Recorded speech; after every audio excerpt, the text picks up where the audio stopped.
What's going on, Sword? Welcome back. You just read Zechariah 7 through 10. Let's look at chapter 9, verses 9 and 10. Did you know the donkey that Jesus rode in on was a political statement? Yeah, for real. Like, don't throw tomatoes at me. It was. Zechariah announces a coming king in chapter 9 who is righteous, victorious. He's humble, and he's riding on a donkey. And modern readers like me, we can mistake the donkey for like being weak or an embarrassing choice of transportation, but donkeys and mules were connected with royal travel in Israel. Solomon rode King David's mule when he was publicly installed as king. And really the sharper contrast is between the donkey and the warhorse.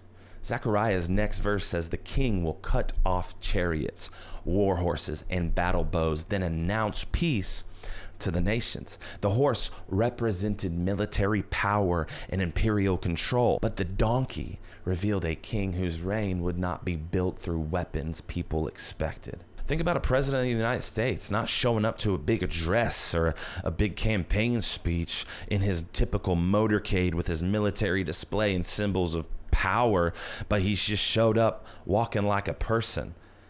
The vehicle itself becomes part of the message. And when Jesus rode into Jerusalem hundreds of years later, he was not avoiding politics. He was confronting every kingdom that depended on domination and violence and fear.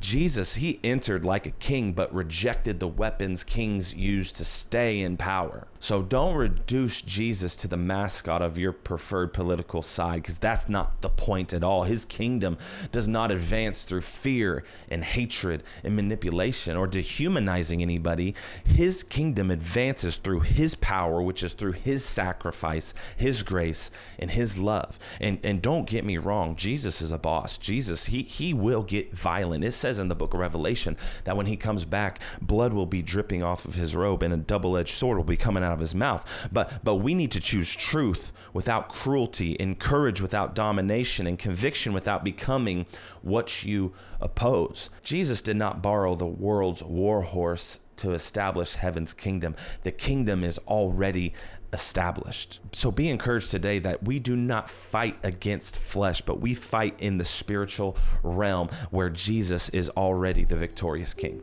Love y'all. See you in the discussion room.